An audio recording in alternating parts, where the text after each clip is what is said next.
Sup? I'm assuming you read the title of the video. Is that a safe assumption? If you haven't, just you can just do it now. Okay, so let's get into the tool we'll be using today. The Shure SM58. Like most Shure SM58s, I don't know where I got this. I don't know how it ended up in my possession, but it's here and it is about to get used. If you don't have one of these, maybe check your cousin's basement. Not hard to get your hands on. I don't think this is a tutorial. I don't even know that this is even for you. I think it's kind of more for me.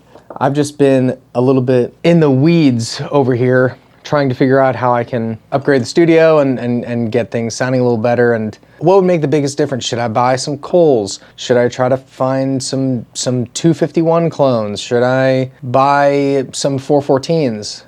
I'm just kidding, that's a joke. I would never use 414s for anything, actually.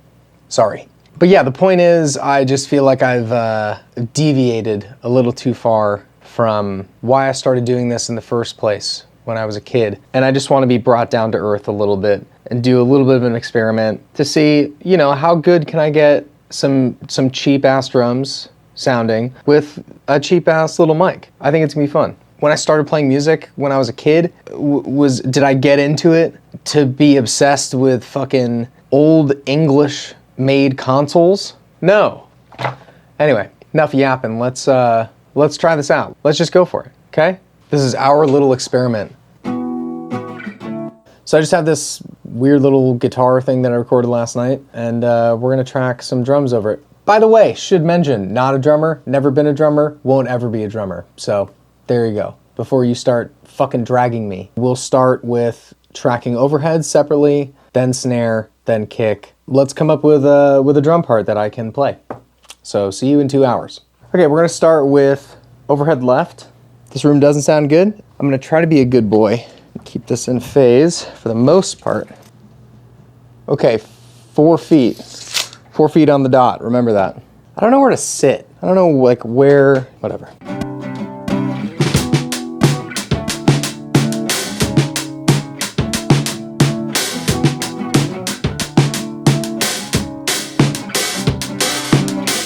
Okay, that's gonna be good enough. And now let's do the other side. Okay, what did we say, 48? You know, all love to musicians' gear for making stuff that's affordable, but goddamn, why did I buy this? Okay, do I remember the part?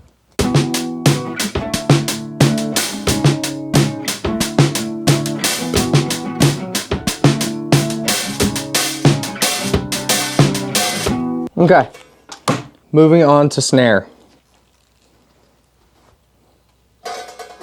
Oops. Just exactly where I would put a 57, because after all, a 58 is just one number away from being a 57. I know what you're thinking. Gio, this is gonna be so much to put together once you have it all tracked. Yeah, well, I have one 58. What am I supposed to do? Not do it? Would you have me not do this whole thing?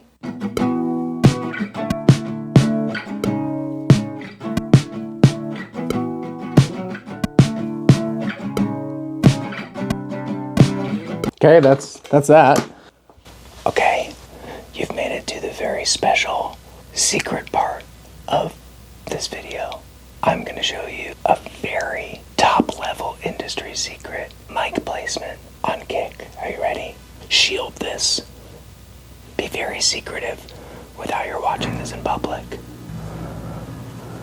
Get this actual kick mic out of the way. And what you're gonna wanna do is just kinda like, perfect. What the fuck was it?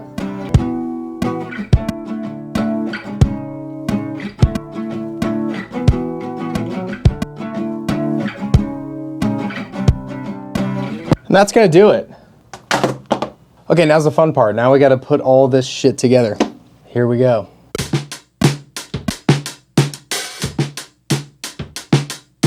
Okay, that's the hi-hat side of the overhead. Yeah, it sounds exactly what you would expect. Shitty dynamic mic. Excuse me while I edit all of this together. I won't bore you. I will say between the two overheads, there is a distinct difference between the two. So that's good. guess. Okay, let's see how the overheads sound together.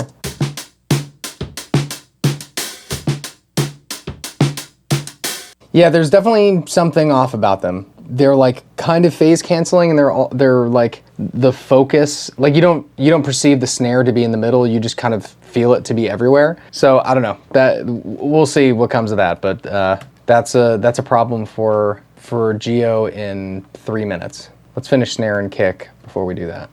So far, gotta say, not feeling crazy confident. Snare sounds okay. We might need snare bottom, but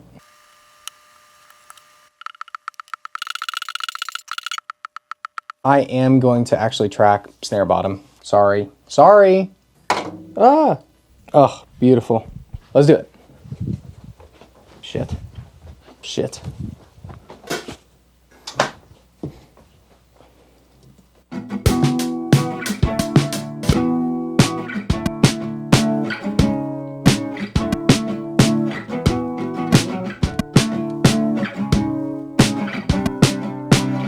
Cool, cool, cool. I always like when I can hear the snare beads reacting to kick. I think that might help liven it up a little bit. I don't know what I'm doing.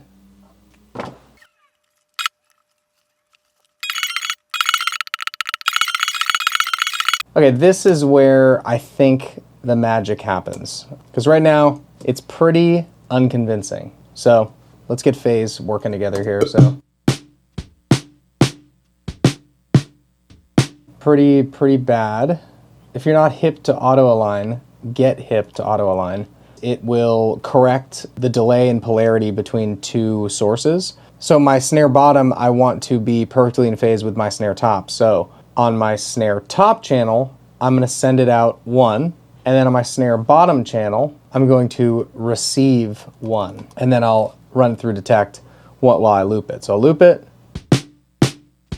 and then I'm going to detect on my snare bottom. Good. So it's definitely a little more meaty, which is a good indicator that it's more in phase. Bypassed auto line, sounds like this. And then activated. Can you hear that? Can you hear the difference on your fucking iPhone? In your bathroom?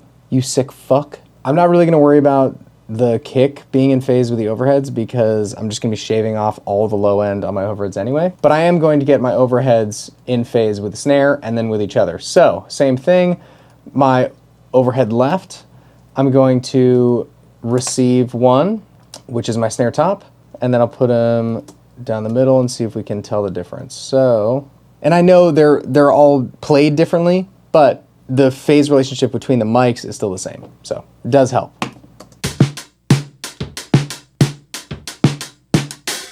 I'm gonna detect it again just because I don't feel like it had that much of an effect. Let's try it one more time.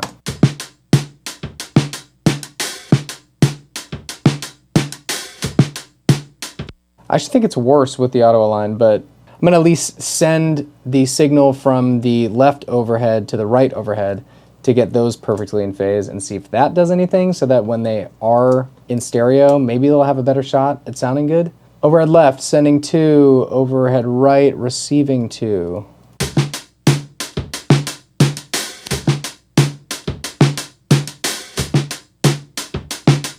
Nothing. Let me just flip phase and see if that does anything. I doubt it, but...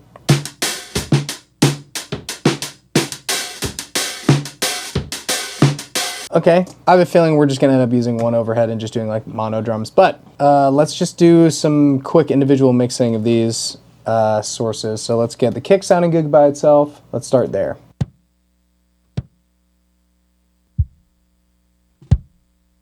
SM58 doesn't have the best frequency response down low, so bump that a little bit.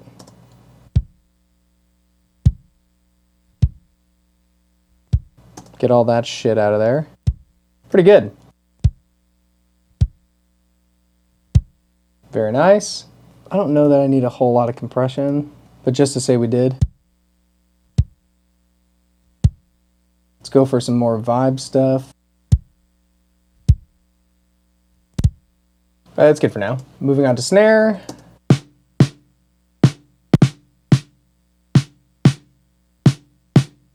Pretty ugly. Pretty ugly. Let's see if we can save it. Told you, I don't know what I'm doing. Kind of sounds like it's doing something. Pretty fucking ugly. I didn't think it would be that different than a 57.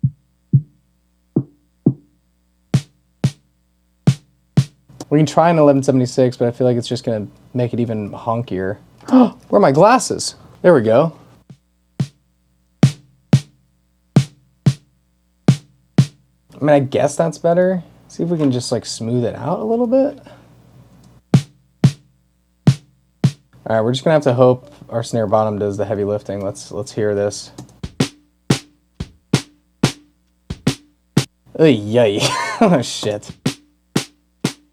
I mean, it sounds like a snare bottom, but like maybe the worst version of a snare bottom.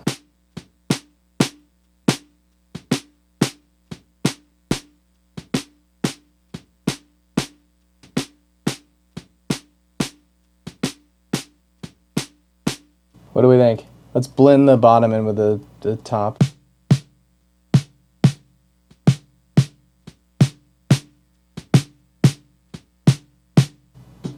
I mean, it's not too bad. It's just really like fluffy. Okay, biggest challenge is gonna be these overheads. So let's try to make them work in stereo. I don't feel particularly optimistic about it, but I bet one of the sides sounds pretty good. But let's try to make them work together as a stereo pair.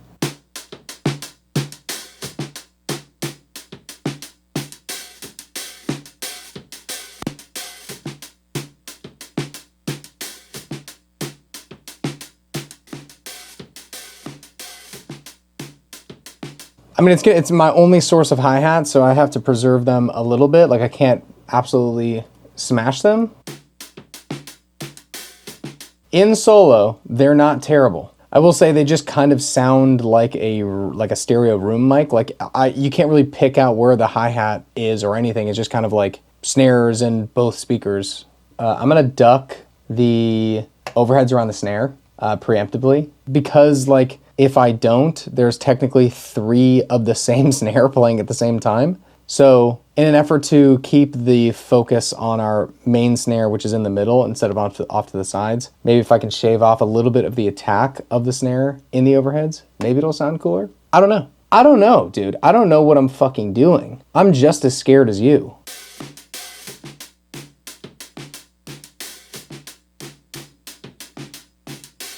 And then I'm just throwing a room on, literally on top of the overheads just to blur them a little bit. But let's work everything in.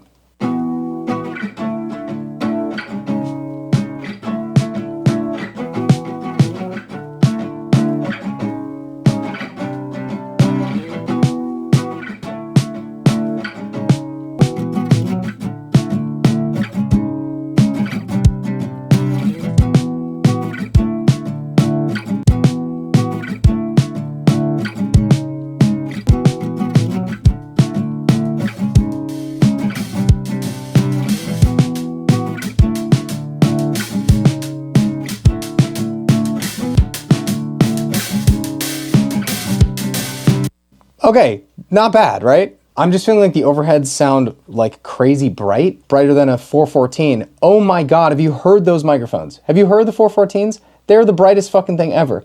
Who's using those? On what? Like now that I'm hearing them like by themselves, they're bright as hell.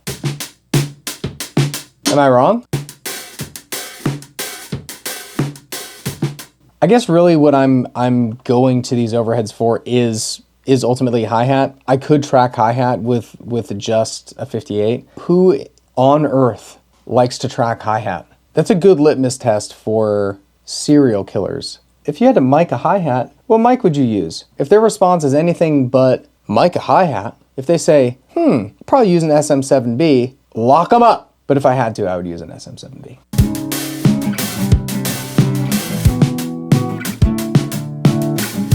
Okay, that's not terrible, but just for shits, let's do mono overhead and see if it beats it. But I think that I would be comfortable being like, yeah, let's keep on going. Let's keep on going with this track. What do you think? Garbage? I bet it sounds great through your phone. I feel like the right one just sounds better. I don't know why, but that's what we're gonna go for. So duplicate this, boink, boink. Let's see what we can get into with our solo overhead.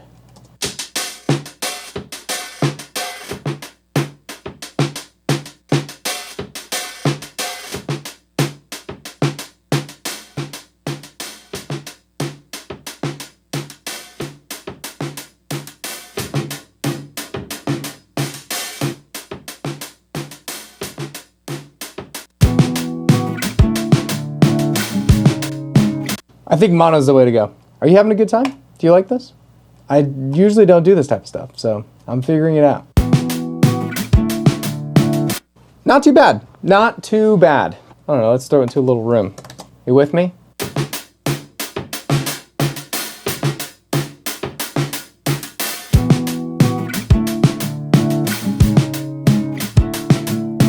I don't know, for 58, I think that's feeling pretty fucking good.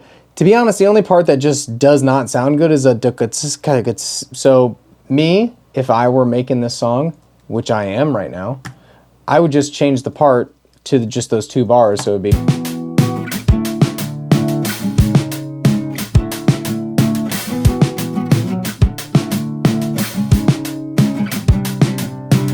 Indulge me a little bit further, just because now I'm having a little fun. Sorry. Sorry, I'm having a good time.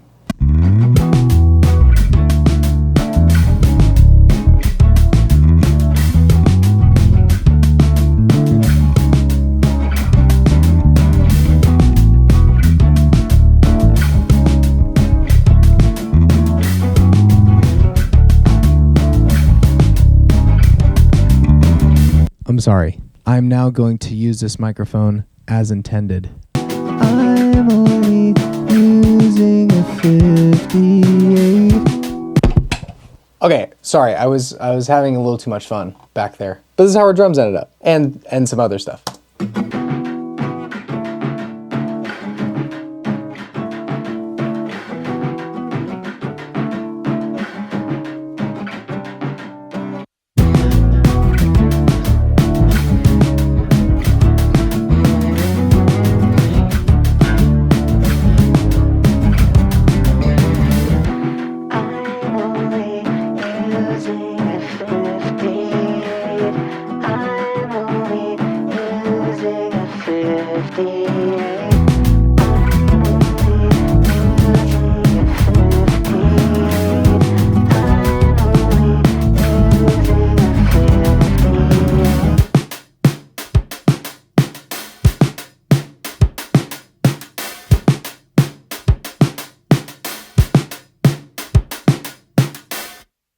Sorry, maybe I had a little too much fun. You know, what I'm finding is like form follows function. You know, you have some shitty sounding drums, you make adjustments around the drums because that's what you have. You have shitty sounding drums and a 58. The only thing that it does is it influences the rest of the stuff that you're adding to it. You know, it becomes an interaction, becomes just part of the world that you're building here. Maybe I'm not talking to you. Maybe I'm talking to me here.